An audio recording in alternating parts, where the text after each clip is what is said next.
આ અધિકારીઓ એ સરકારી નોકર નથી, આ એસોસિએશનના નોકર છે. સરકાર કે એવું નહીં કરે, આ એસોસિએશન કરે કે છે ને એવું કરશે. ભાઈ અહીંયા તારે બંધ નથી કરાવવાનું, તો કે ઓકે સાહેબ થેન્ક યુ.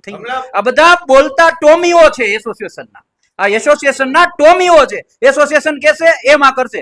છેલ્લા 2 દિવસથી અમારે ખેડૂતભાઈ છે, બરોબર છે, રાહુલભાઈ, એમને છેલ્લા દિલીપભાઈ 2 દિવસથી કન્ટિન્યુ અહીંયા ઉપવાસ પર બેઠા છે. એમને કેન્સર છે અને આ નદીના પાણી પીવાને લીધે જ કેન્સર છે.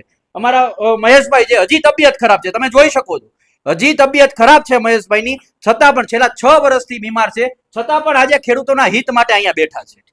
મહેશભાઈ, આંખમાં આંસુ છે અને જવાબ માંગવા આવ્યા છે, એક ઘૂંટડો પાણી પીવા એ તૈયાર નથી, તમે એટલા વર્ષથી પીવશો, શું કહેશો?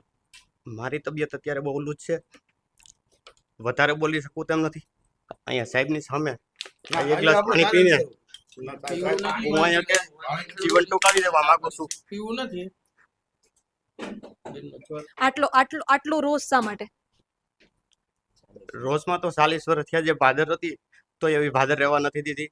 આ 900 ગામની જીવાદોરી છે અને આ જે અહીંયા ક્યાંથી કરપ્શન થાય છે તે ડાંગ એસોસિએશનના પ્રમુખ અને જીપીસીબીના અધિકારીઓ અને અહીંના ધારાસભ્યો બધા મિલીભગતથી કરે છે અને આ કાંડા કાન કરીને આની અંદર પ્રદૂષણ ફેલાવવામાં આવે છે.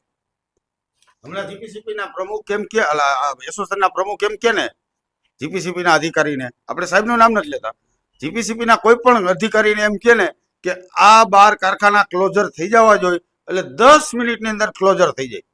અને આ ખેડૂતના દીકરા જેતપુર તાલુકાના ભાદરપટ્ટીના 28 ગામડાના ખેડૂતો અહીંયા આવે બેસે ઉપવાસ છાવણીની અંદર, તો એને ધાક ધમકીઓ આપવામાં આવે છે કે તમારે ઉપવાસ છાવણીની અંદર એ જવાનું નથી.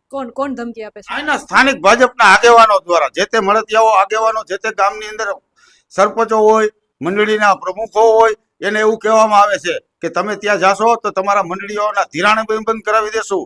આવા લોકલ લેવલના રાજકારણ સુધી આ પ્રદૂષિત. સર,